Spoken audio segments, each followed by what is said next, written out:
25 today will be James McCarthy. They tell me that he is still unable to play, but they certainly feel that if they're in a dire situation, James McCarthy amazingly will play. Today, I hope that all... The much-awaited match is underway. Coming through from centre half back, Micheál McGill. First touch for Brendan Tierney. Feeding his right half back, Kieran Hughes. Very much the launching pad for so many down attacks has to be their half-back line. And the same could be applied to Armagh. They'll be hoping that Kieran Hughes, Kieran McGeeney and Andrew McCann can dominate defensively and then go forward. Down will know the weakness in the Armagh character of being slow to settle. This could set Armagh up very nicely as they counter-attack. Coming through the middle is John McEntee, but the point is very well taken. This time, Oisin McConville leads Armagh onto the scoreboard. There is no time like the present. They were not going to wait 10-15 minutes to settle.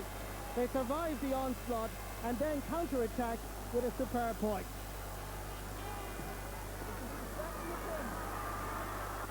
In towards the corner. Oliver can reach it. And he'll be happy enough to take the sideline ball. From Drummond made his debut in 1991 against the county he's playing today in an Ulster final. O'Rourke trying to swing over this side. Nicely taken by Jim Morrison. Could easily score from here. Morrison is so dangerous. The match winner against Derry in injury time in the Ulster semi-final. They were concerned about his fitness, but he is such a multi-talented player. This time, you could say it was a half-track. Showed a nice, stable mentality, kept his composure and took his point. Down in the attack. Shane Ward. Nice ball into Kieran McCabe. Can he turn it sufficiently? He can. One from a free and one from play. McCabe is showing for the ball. His confidence is high. McGill. Unfortunate to lose it on landing. Joe Reid getting a boot to it. Down to Charlotte Burns. Feeding Andrew McCann from the Chernobyl club in Portadown.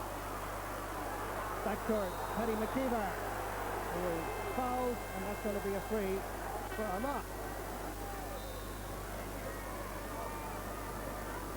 Oisin McConville, 111 in 3 games in the Ulster Championship, and he's added on 2 points in the Ulster final.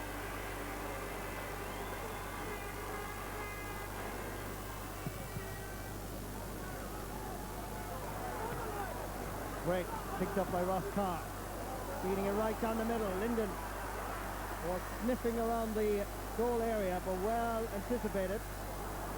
Kieran McGeeney came looking for it, fed by Enda McNulty, who did very well the first time. Andrew McCann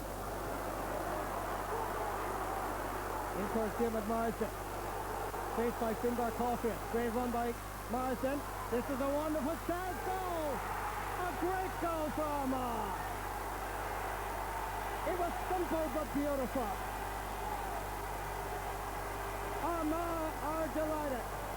A defense-splitting move between Morrison and McConville was glorious to watch, but simple in its execution.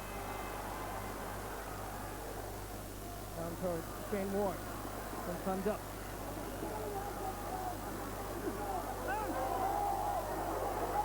Linesman indicates it. A down ball, very quickly taken. Kieran McCabe, faced by Joe Reid. Back outside towards Brian Burns. And that is going over the bar. Down response. They show their character. Going across, anticipating again is Brian Burns. As Gerard Deegan comes forward. Shane Ward into the corner.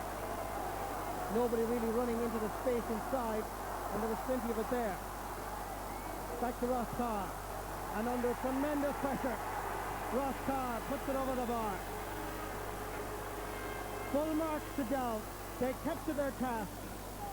They were up against a defensive determination that had to be seen to be believed. It took a lot of hard work, a lot of grafting, and at least they deserved a point. James McCartan looking again very worried about what's happening on the field in an arena that has attracted a crowd of 35,000 people. Over, but gave it a green light. However, some high street businesses aren't happy about the developing service they... I don't think the referee was allowing advantage.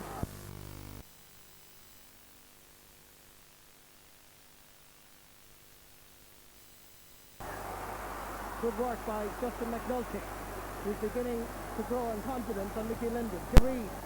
The ball really for nobody in particular, but maybe Morrison can gather it. Oh, what a finish! A hopeful ball sent in by the fullback, Reid. But that weakness in the down full-back line has been truly exposed. This time it's Morrison. The dynamic duo from Lurgan and Crossmaglen, Morrison and McConville, are not alone sending palpitations through the hearts of Down players and people, but indeed across Ireland. Because the sort of tactical game they're playing is exposing a full-back line that cannot cope with players from the top drawer of Gaelic football.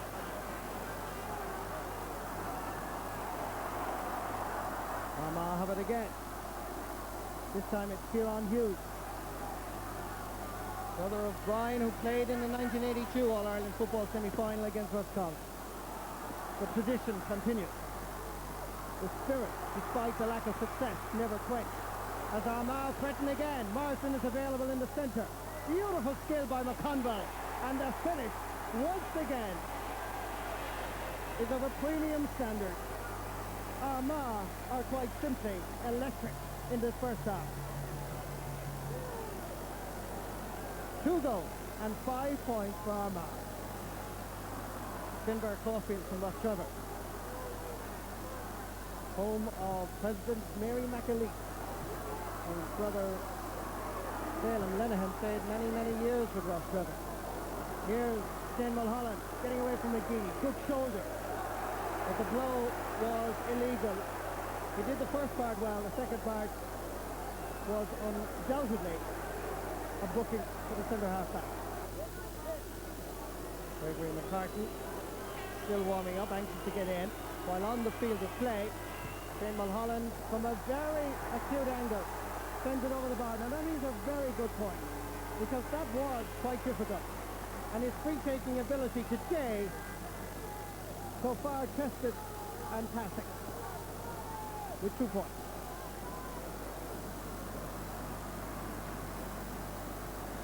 Down towards Oisin McConville. Minute and a half played of injury time now. Meanwhile, the sideline ball that goes harmlessly wide. Referee Paddy Russell, I think, could call a halt to the first half. A most enjoyable game here in the Mediterranean that they call Jonas on an Ulster football final day. It really is great football, most enjoyable, sunshine, and lots to talk about at half-time. As Armagh lead by 2 goals and 5 points, thanks to goals by Morrison and McConville, to Down 6 points. First Paddy McKeever. Hughes gone for the return, but McKeever shows his composure and maturity at 19 to hold off the challenge. Armagh will call O'Rourke. Playing a great ball into Morrison, puts inside the cover, over the bar. The process continues. It's the Morrison-McConville show in Jonas. A goal and 2 points for Diarmuid Morrison. But the build-up here was so patient, so composed, so mature. But Morrison again getting inside the cover of the down defence. Armagh have it once more. This is great play by the Orchard County. Looking very attractive going forward. Marsden with possession, feeding Oisin McConville. The dynamic duo do it again in Clonard. This is an unbelievable performance by two of the brightest stars in Gaelic football. Salute Marsden and McConville. They really are so special. Nice play by Ward. Available. If he needs him, it's Kieran McCabe. And again, the Armagh defence is working so hard. They're back there in sufficient numbers to deprive the down forward of any space. A 3 for down. As Andrew McCann took a little bit too much out of it. And there are a little bit of concern here because it looks like that Brian McAlinden got involved in that, because you see that Reed James McCartney immediately gathered him up. He holds his chin. I'm sure it was accidental. Brian McAlinden can afford just a rueful smile. Ross Carr being spoken to, and I'm sure being booked with the yellow card will emerge. This was the incident again. Keep an eye on Brian McAlinden there as Ross Carr got entangled, and you can see there actually threw a punch at Brian McAlinden. So now that we saw it in the replay, Ross Carr is very fortunate to stay on the field. As down, thanks to Shane Mulholland, puts it over the bar.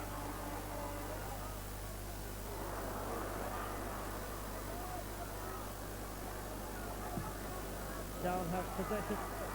Nicky Linden again. Now they've got options here, perhaps. Gregory McCarthy, from a difficult angle, takes his point.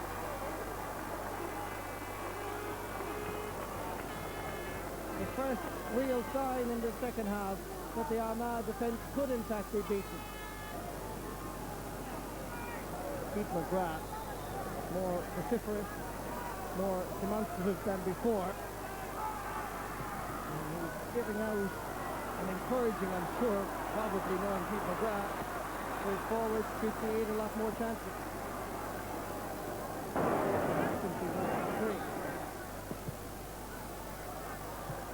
Down towards Carl O'Rourke. Nobody coming from the middle, except Tony McEntee. Here's a chance for Paul McGrain if he can beat Mickey McVeigh. Oh, off the post! Such drama in Clonard. That would have wrapped up the Ulster title in orange and white ribbon.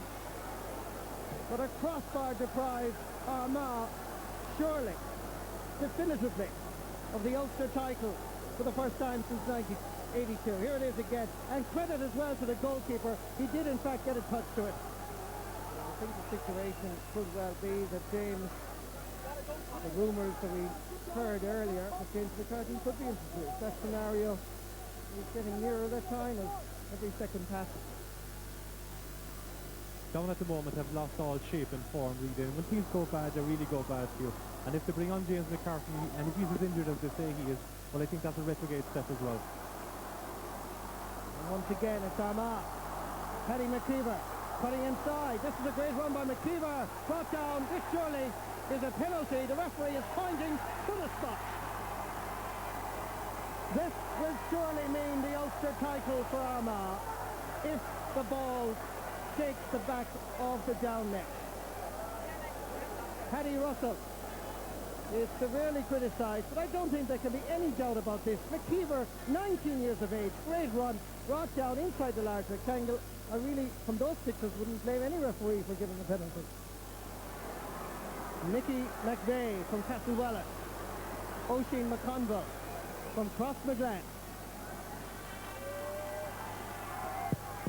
And he scores! Happy people! The people of Armagh. 2 goals and 5 points for a young man called Oisin McConville from Crossmaglen.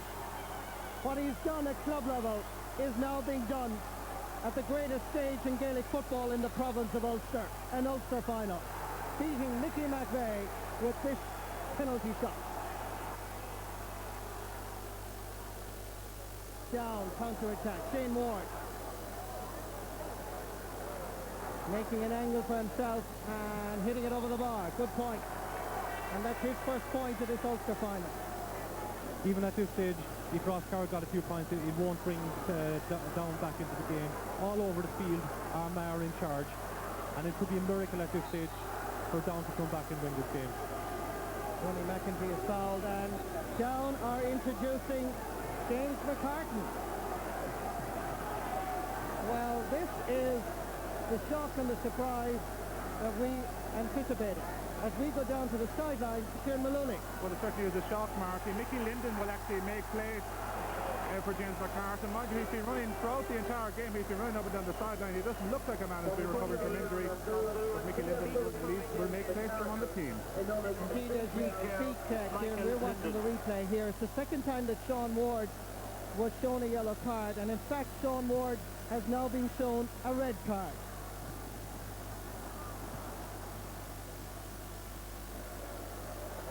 Hello. Plenty of time. Send the ball back across the other side of the field. Nice play by McEntee. Goes over the bar. It really is magic. This is what Armagh have produced. And despite the fact that there's still plenty of time, the pitch has in fact been invaded as we watch the replay. Unbelievable scenes in Clonus. They've been waiting for this title since 1982. There's still plenty of time. They're surrounding Brendan Tierney's goal mouth at the moment. Gerard Reid. So many critics right at the start of this championship for his displays at full back. But despite that, he has marked some of the best. Tony Boyle from Donegal, Downey from Derry, Desi Farrell indeed in the league, and today Kieran McCabe, 2 goals and 3 points in the semi-final against Tyrone, and just 2 points today. Tony McEntee going forward, cutting through the down the fence, and fisting it over the bar. Clonus is shrouded in orange and white. The pitch again has been invaded. At this stage, it's completely exhibition stuff from Armagh. Right through the whole game, they've dominated. Their full back line has been excellent. Justin McNulty in the McNulty and Gerard Reid. Kieran McGeeney beat Shane Mulholland off the field. Jarlath Barnes really played his best game of the championship at midfield. And up forward, Diarmuid Marsden and Oisin McConville were just outstanding. The best performance I've seen by 2 full forwards for the last 2 or 3 years. They have options here. And the ball filters through to Oisin McConville. Tries to chip it, but he puts it into Mickey McVeigh. Look at the scene here. We are surrounded along the sideline by Armagh on the sideline in an Ulster final.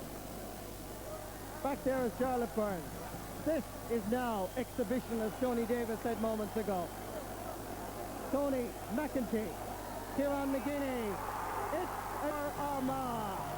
Ulster champions 1999. What a way to end the 20th century. They've done it in Clonus. Scenes of uncontrollable joy. The full-time score in Clonus reads a remarkable scene. Armagh 3-12, down 10 points. These boys will not fear the winners of the Leinster Championship. Makes no doubt about that. What Crossmaglen have done, Armagh will do. For they, Armagh, are the Ulster champions of 1999. The Anglo-Celt Cup returns to the Orchard County. Well, well done. It is a privilege for all of us to witness this majestic, magnificent display.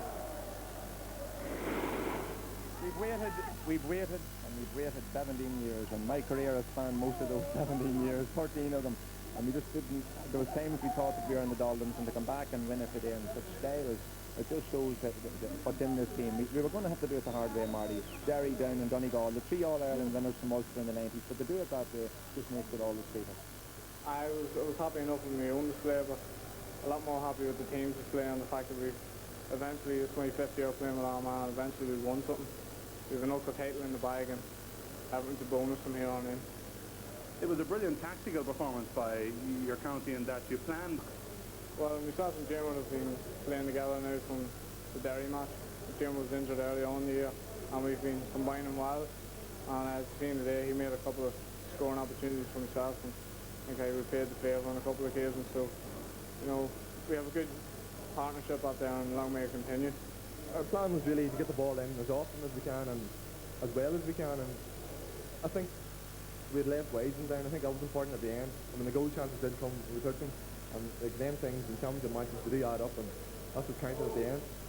First goal, Jim had, as usual, played with 4 players, and then he got his hands on it and just rifled it in the net.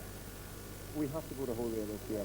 Even now that we're celebrating, we realise and ask them, what did they have that we didn't have in previous years? And I think confidence and arrogance and all of those things, we're going to have to get into a game if we're going to win at the highest level in national football. Yeah, well, Down had looked so impressive the last day against Tyrone, but this time, well, the boot was on the other foot. A wholehearted, committed display by the Armagh team. They don't win many Ulster titles, but they'll surely savour this one, and also look forward to their appearance at Croke Park for that All-Ireland semi-final. Martin Carney, looking at the way they played today, I mean, tremendous all round the field, but their defence was particularly tenacious. Well, I think in general, first of all, Michael, it was an emphatic and richly merited win. Basically, as you said, achieved with a fair amount of style, you know, a clinical full forward line that scored 3-9 between them, but more importantly, built around a very good defensive performance. Like throughout the field, they tackled, they harried, they made life a misery for any attempt at Down creativity. And that, to my mind, was the cornerstone of the victory today.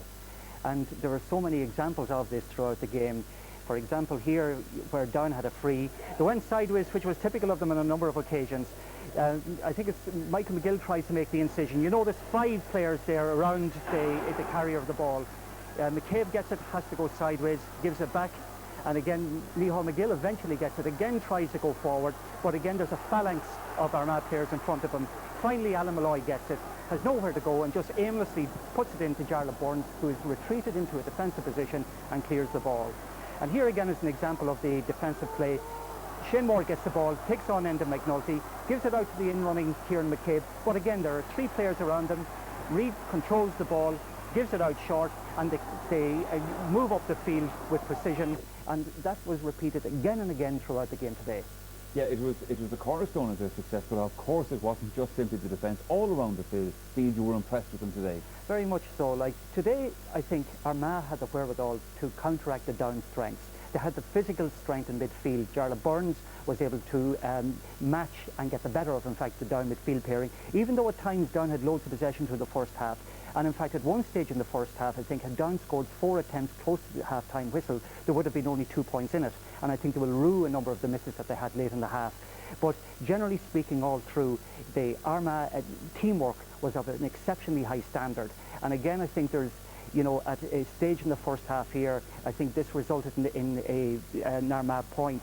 Kieran McGeeney got the ball, gave a short ball to Morrison, who had come out the field at the time. And notice the beautiful control and poise he has as he goes forward, draws the defence to him, and then flicks the ball out to the right-hand side, and McConville is riding shotgun and puts the ball beautifully over the bar. But that kind of teamwork was repeated again and again throughout the game, and it was a feature of the Armagh victory. When you have a full forward line, the calibre of what Armagh had and the kind of form they were in today, then I mean obviously you've got every chance. I mean the way they got the goals was superb. It was wonderful actually, you know, as we said, they scored 3-9 between them, and the first goal here was, you know, as a consequence of a long ball being played up along the side.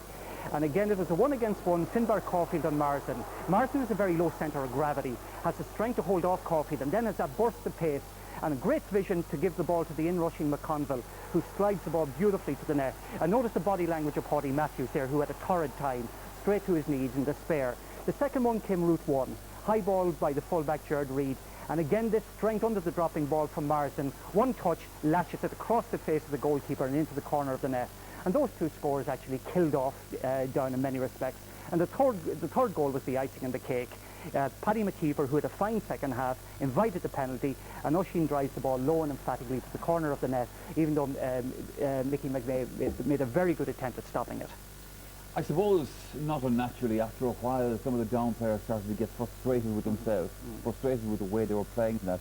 But on 1 or 2 instances, one we're going to have a look at, this thing took on an element that perhaps we shouldn't see. We shouldn't see any incident like this in Gaelic games. Ross Carr got himself involved in a silly incident. Yeah, Ross got himself involved in a silly incident. He's in a little bit of a tangle here with the wing back. And again, obviously Brian McAlinden had said something.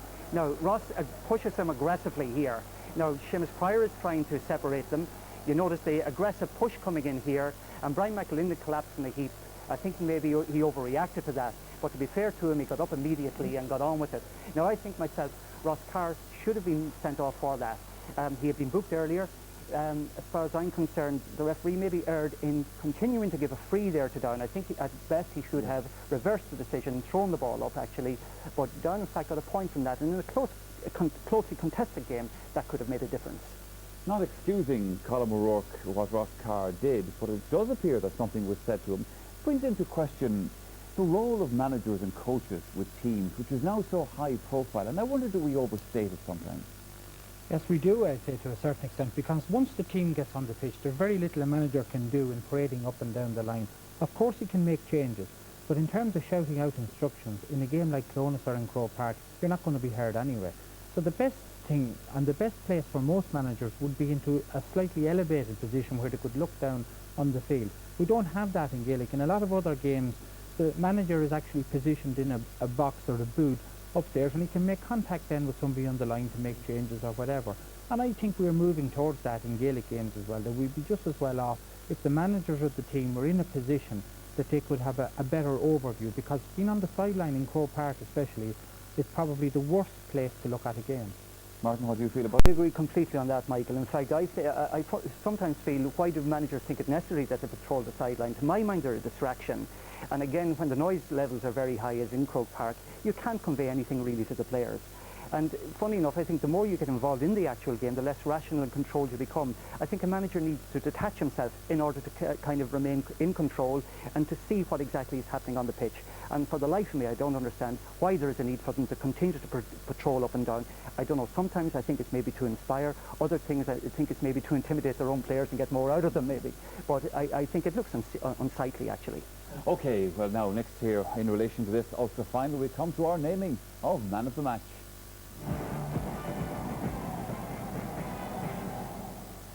Well, our man of the match is Diarmuid Marsden, a very special player who has been Armagh's leading light all summer and who today embellished his reputation with a controlled and irrepressible performance, scoring 1-2 and contributing handsomely to everything that was positive about the Armagh display. Yeah, great player, well done to Diarmuid Marsden and indeed his colleagues today, but the gold watch going to Diarmuid Marsden as our man of the match. Now, on that note, we take a